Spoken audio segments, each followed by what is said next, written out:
Hello everyone, welcome to my channel. So today we are doing NSO class 7 Olympiad workbook, and today we will do chapter number 6, that is weather, climate and adaptation of animal to climate. तो इस chapter में आप weather climate से related तो questions पढ़ेंगे ही, उसके साथ ही animals किस एनवायरनमेंट को में खुद को अडेप्ट कर लेते हैं और उनके बारे में और क्लाइमेट के बारे में आप इसमें पढ़ेंगे. ओके, तो मैं आपसे सिर्फ इतना ही रिक्वेस्ट करना चाहूँगी, अगर आप चैनल में नए हैं तो चैनल को सब्सक्राइब कर लीजिए, अपने फ्रेंड्स के साथ ये वीडियो शेयर कीजिए ताकि उनको भी एनएसओ ओलंपियाड इतना ईजी जा सके. और अगर आपको हमारा वीडियो पसंद आया हो तो चैनल को लाइक एंड सब्सक्राइब करना बिल्कुल ना भूलिए. चलिए, और मुझे अगर आप सपोर्ट करना चाहते हैं एंड आप चाहते हो कि मुझे भी पता चले कि that you are liking my video, so आप कमेंट सेक्शन में जाके नाइस एक्सप्लेनेशन आप लिख सकते हो. ओके, तो चलिए हम वन बाय वन क्वेश्चन इसमें पढ़ेंगे और हम सॉल्व भी करेंगे और इसमें हम इसका मतलब भी समझेंगे. तो नंबर 1 में आपको बोला है, consider the following statement and select the option which correctly identifies true for T and false for F ones. Okay, तो आपको यहाँ पे ट्रू एंड फॉल्स स्टेटमेंट है जो आपको यहाँ पे सॉल्व करना है. तो आपको यहाँ पे बोला है rainfall is measured with the help of hygrometer. तो रेनफॉल जो है वो किस इक्विपमेंट से मेज़र किया जाता है वो आपको पूछा है. तो रेनफॉल जो है वो मेज़र किया जाता है with the help of the equipment which is known as rain gauge. तो रेन गॉज कहा जाता है उसे, हाइग्रोमीटर नहीं होता है. तो यहाँ पे इसका आंसर क्या आएगा? इसका आंसर यहाँ पे फॉल्स आएगा. ओके, नंबर 2 में आपको बोला है thick layer of a subcutaneous fat, thick skin and a dense feather cover in penguins protect them from severe cold weather. तो ये जो है ये स्टेटमेंट जो है ये सही है. ओके, उनके जो सबक्यूटेनियस फैट जो है जिसकी वजह से आपने देखा होगा पेंगुइन जो है वो बहुत मोटे ताज़े दिखते हैं ऐसे, एंड वो फ्लाई भी नहीं कर सकते, राइट.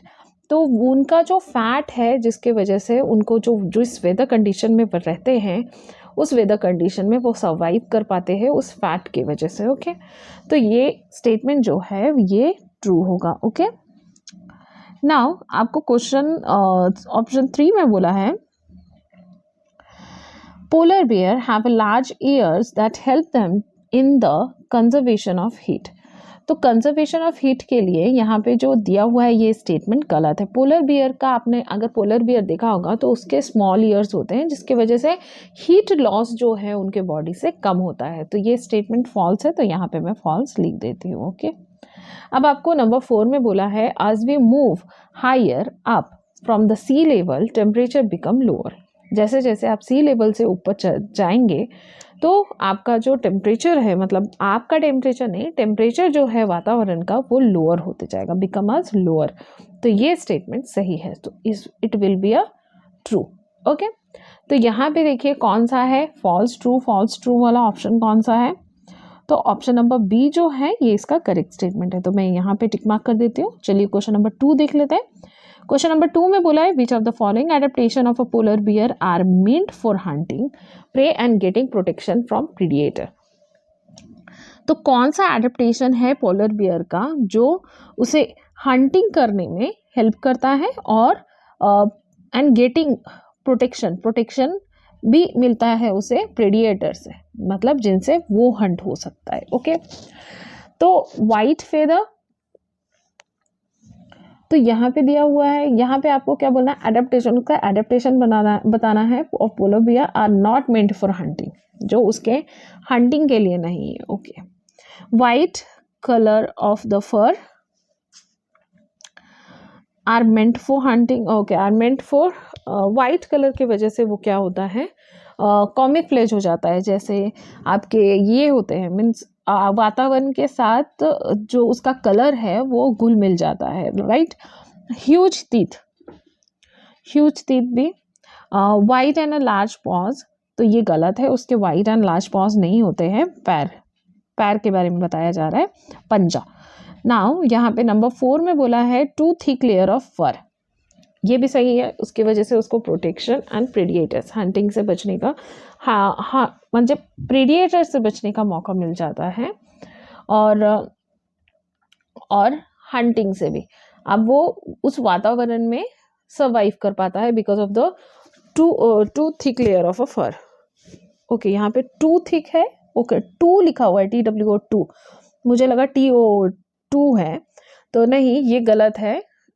थिक लेयर ऑफ फर बोलता तो ये सही होता है, ये गलत है। ओके, नंबर 5 में बोला है sharp clause on each foot, sharp clause on each foot के वजह से, तो ये भी सही है। तो इसका जो ऑप्शन यहाँ पे आएगा वो है option number B, that is 3 wide and a large paws and 2 thick layer of a fur. ठीक है, option B will be the correct option है। क्वेश्चन नंबर 3 में बोला है which of the following adaptation are shown by the camel, कौन सा adaptation है जो कैमल में आपको दिखता है। ओके, यहाँ पे आपको ये बताना है। They possess blubber to insulate body, तो आपने कैमल को देखा होगा, कैमल के जो बॉडी है क्या उसमें they possess blubber to the insulate body और they drink very small quantity of water, ये तो नहीं है। They excrete very concentrated urine and they have large pad on feet and hump that store food, ये सही है। Okay, अब यहाँ पे क्वेश्चन आपको क्वेश्चन किस तरीके से दिया है, मीन्स आपको यहाँ पे ऑप्शंस चूज करने हैं। ओके, कौन से ऑप्शंस चूज करने हैं, which of the following adaptation are shown by the camel, camel में कौन से एडेप्टेशन होते हैं। तो ब्लबर बॉडी जो होते हैं, इंसुलेट ब्लबर बॉडी जो होते हैं वो ठंडी में रहने वाले जो जानवर होते हैं उनकी होती है, जो उन्हें सरवाइव करने में हेल्प करती है कोल्ड वेदर कंडीशन में, तो ये नहीं होगा। And they drink very small quantity of water, तो ऐसा नहीं है। कैमल जो है वो 50 लीटर तक के पानी पीते हैं एट अ टाइम में, ऐसा है। एंड वो स्टोर करते हैं वाटर जो उनके स्टमक वॉल में। ओके, और वो उनके ब्लबर बॉडी तो नहीं होती है। तो और दूसरा है दे have large pads on the feet and हम, जिसकी वजह से वो वहाँ पे खाना स्टोर कर पाते हैं। तो ये दोनों जो है वो एडेप्टेशन है कैमल का। तो 3 और 4 होगा इसका। तो देख लीजिए 3 और 4 किससे मैच कर रहा है, तो ऑप्शन नंबर ए से मैच कर रहा है। So option number A will be the correct answer. Okay, let's do the question number 4। Question number 4 में यहाँ पे आपको क्या बोला है, select the odd one out on the basis of habitant, habitant के रिलेटेड आपको इसमें से ऑड वन आउट निकालना है। मुझे लगता है आप ये बहुत अच्छे तरीके से कर सकते हैं। चलिए देखते हैं। Toucan, lion tailed macaw, fennec fox, poison dart frog.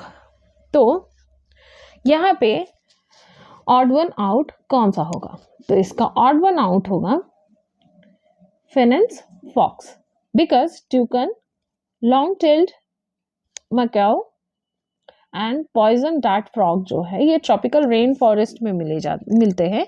Virus अगर आप फिनेंस फ्रॉग्स की बात करें तो ये कहाँ पे मिलते हैं, डेजर्ट एरिया में मिलते हैं। ओके, तो इसका ऑड वन आउट होगा नंबर 4। ठीक है, अब यहाँ पे क्वेश्चन नंबर 5 देख लेते हैं। Identify animal X and Y in the given figure and select the incorrect statement regarding them. तो एक्स कौन है, एक्स है पेंगुइन। वाई कौन है, Y is a polar bear. तो इनके रिगार्डिंग जो इनकरेक्ट स्टेटमेंट है वो आपको निकालना है। ओके, तो यहाँ पे X possess streamline body and webbed feet, both are good swimmer. Y has too thick of fur and thick layer of a fat under its skin, while X has thick layer of subcutaneous fat and a dense feather cover on its body. White color of a skin in both X and Y help in better heat retention. Y has very strong sense of smell. तो y यहाँ पे polar bear को कहा जा रहा है, virus ये x किसे कहा जा रहा है, x कहा जा रहा है यहाँ पे पेंगुइन को। तो यहाँ पे आपको क्या ढूंढने के लिए बोला गया है क्वेश्चन में, identify animal X and Y and select the incorrect statement regarding them. तो यहाँ पे देखिए एक्स जो है वो आपको पेंगुइन वाटर बॉडीज में भी दिखती है, तो जाहिर सी बात है एक्स पोजेस अ स्ट्रीमलाइन बॉडी, जिसकी वजह से वो वाटर बॉडी में आराम से स्विम कर पाती है। वेब्ड फिट डक की भी होती है, आपको पता होगा, और इनके फिट की तरफ अगर आप नजर देखेंगे तो इनके वेब्ड फिट है like a duck, right. Duck के छोटे होते हैं, इनके बड़े हैं, जिनकी वजह से वो फ्लिप फ्लिप फ्लिप करके चलते हैं। देखिए both are a good swimmer, ये भी सही है। Y has a too thick layer, ये भी सही है, दोनों के पास थिक लेयर ऑफ स्किन है, जिसकी वजह से वो इस वेदर कंडीशन में सर्वाइव कर पाते हैं। नंबर 4 में आपको बोला है white colour of a skin, number 4 में आपको बोला है white colour of a skin in both X and Y help in the better heat radiation. नहीं, दोनों के ही स्किन कलर जो है वो वाइट है, और बेटर हीट रिटेंशन किस में मिलता है? ब्लैक कलर में मिलता है, right. So no. Y has a very strong sense of smell, तो पोलर बेयर की बहुत ही स्ट्रॉन्ग सेंस ऑफ स्मेल होती है, ये भी सही है। तो इसका जो गलत स्टेटमेंट होगा वो होगा ऑप्शन नंबर 4। तो यहाँ पे ऑप्शन नंबर 4 कौन सा है? डी। तो डी इसका सही आंसर होगा। Okay, let's do the question number 6। Refer to the given adaptation of animal beautiful colour feather. तो यहाँ पे क्वेश्चन नंबर 6 में आपको वो दिया है refer to the given adaptation of animal, यहाँ पे एडेप्टेशन ऑफ एनिमल बताना है। तो ऑप्शन नंबर 1 में बोला है ब्यूटीफुल कलर्ड फेदर। चलिए नेक्स्ट पेज देख लेते हैं। Long tail, thick fur, subcutaneous fat, sticky pad on feet, long beak, large ear, small sized ear. Which of the following adaptation of animal are the rainforest X and the polar bear Y respectively?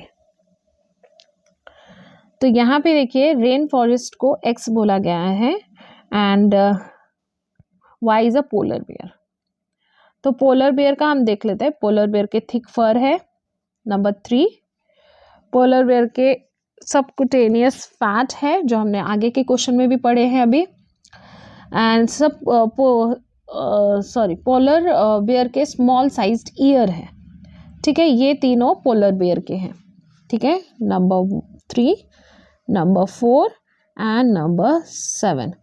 तो ये किस में match करता है? ये यहाँ पे match कर रहा है। ओके, ए नंबर में।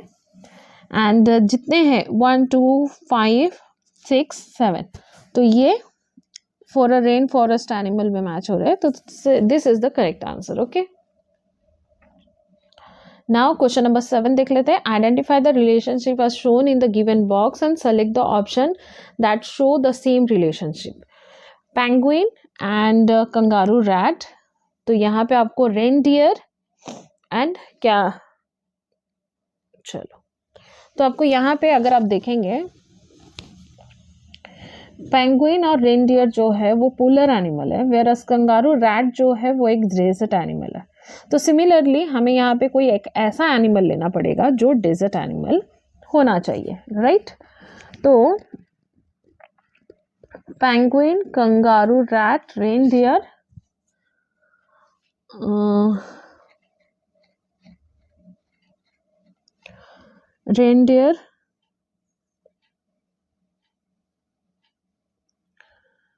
मस्कॉस्क, कैमल एंड पोलर बियर होगा यहाँ पे। Because musk ox and polar bear जो है वो पोलर एनिमल है, वेरस कैमल जो है वो एक डेजर्ट एनिमल है। ओके, तो यहाँ पे इस तरीके से हम सेलेक्ट करेंगे। ओके, तो यहाँ पे देख लीजिए ये पोलर रीजन के एनिमल है। ठीक है, तो ये भी पोलर रीजन के एनिमल है and this is the desert animal, so this is the desert animal. तो ये रिलेशनशिप बन रहा है। ओके, चलिए क्वेश्चन नंबर 8 कर लेते हैं। क्वेश्चन नंबर 8 में आपको बोला है which of the following statement is incorrect. कौन सा स्टेटमेंट है यहाँ पे जो इनकरेक्ट है, आपको ये बताना है। The days are shorter near the equator है। इक्वेटर के सामने डेज जो होते हैं वो शॉर्टर होते हैं, यहाँ पे बोला है। तो ये एक इनकरेक्ट स्टेटमेंट है। Okay, places near sea have moderate climate, ये राइट है। The amount of water vapour present in air is called humidity, right है। कितने वाटर वेपर प्रेजेंट है आपके सराउंडिंग में, उससे पता चलता है कि आपका नेचर कितना, मतलब आपका आसपास का सराउंडिंग वातावरण कितनी ह्यूमिड है। ओके, बोथ बी एंड सी। तो यहाँ पे बी एंड सी दोनों ही करेक्ट स्टेटमेंट है, वेरस स्टेटमेंट ए जो है वो गलत है। तो यहाँ पे सही आंसर कौन सा होगा? ऑप्शन। क्वेश्चन नंबर 9 में आपको क्या पूछा है? क्वेश्चन नंबर 9 में दिया है which among the following pair of factor determine the climate of a place. तो कोई भी कौन सा फैक्टर है जो ये बताता है कि वो प्लेस का क्लाइमेट कैसा है? तो लैटिट्यूड मीन्स वहाँ का latitude, wind, number B humidity कि वातावरण में कितने वाटर वेपर प्रेजेंट है, मतलब क्या बोलते हैं उसे आप, मॉइस्चर, कितना मॉइस्चर प्रेजेंट है, डिस्टेंस फ्रॉम द सी, वो सी लेवल से कितना दूर है, ह्यूमन एक्टिविटी कि वहाँ पे अब कोई भी जगह अगर वेल डेवलप्ड सिटी है तो वहाँ का जो वातावरण होगा वो ज़्यादा ह्यूमिड होगा, एल्टीट्यूड वो कितने हाइट पे है, राइट। तो इसका सही आंसर होगा ऑल ऑफ दिस, बिकॉज ये सब मैटर करता है। आपको मैं एग्जांपल दूँ, फॉर एग्जांपल मान लीजिए मुंबई का जो एनवायरनमेंट है, जो नेचर है वो बहुत ही ह्यूमिड है, बिकॉज वहाँ पे ह्यूमन एक्टिविटीज़ सबसे ज़्यादा है, बिकॉज वहाँ पे वेल डेवलप्ड सिटी है वो, और वहाँ वो सी लेवल के पास में है, जिसके वजह से ह्यूमिडिटी वहाँ पे बहुत ज़्यादा है। तो ये सारी चीज़ें मतलब डिफर करती है जगह से जगह पे कि वहाँ का वातावरण कैसा होगा। ओके, अब मैं अपने बारे में बताती हूँ। मैं जहाँ रहती हूँ वहाँ का वातावरण बहुत सूखा है, बिकॉज यहाँ पे बहुत दिनों तक मतलब कैसे रहता है, यहाँ पे पानी नहीं है, अंडर लेवल ग्राउंड में पानी नहीं है ज़्यादा, जिसके वजह से यहाँ का जो वातावरण है वो रफ एंड थोड़ा सूखा टाइप का है। ओके, तो वैसे डिपेंड करता है कि आपके आसपास का वातावरण कैसा है, उस हिसाब से उसका क्लाइमेट डिफर करता है। ओके, नाउ क्वेश्चन नंबर 10 देख लेते हैं। Read the following statement carefully and select the option which correctly identify T for true and F for false one. The seasonal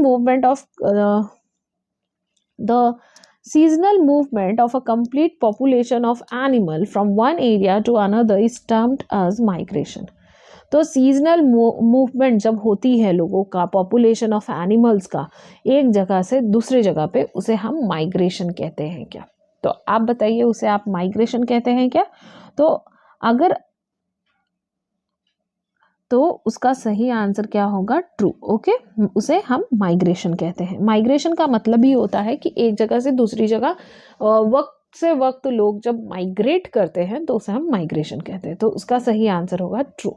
ठीक है, अब यहाँ पे बोला है heavy and solid bones help penguin to drive under for food, sorry to drive under water for food.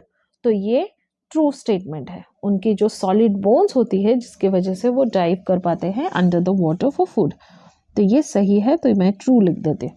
ट्यूकन have 4 toes in each leg, 2 in front and 2 at back. तो toucan आपने देखा है कि नहीं, नहीं पता। ट्यूकन एनिमल का मैं यहाँ पे आपको इमेज दे देती हूँ, आप देख सकते हैं। उसके जो टोज होते हैं वो 2 बाहर के तरफ और 2 पीछे के तरफ होते हैं। ठीक है, जैसे आपके टोज अगर आप देखोगे तो सब मतलब सीधा है, मीन्स फ्रंट साइड में है, तो वैसे ट्यूकन के नहीं होते, 2 बैक साइड में होते हैं, 2 फ्रंट साइड में होते हैं। ठीक है, अब नंबर 4 में बोला है the sun rays become, okay यहाँ पे ये ट्रू है। ओके, मैं यहाँ पे ट्रू लिख देती हूँ। अब यहाँ पे बोला है नंबर 4 में the sun rays become more slanting at the latitude of a place decrease. तो the sun rays become more slanting as the latitude of a place increase. Okay, latitude किसे कहते हैं, लॉन्गिट्यूड कैसे कहते हैं, मैं आपको बता देती हूँ।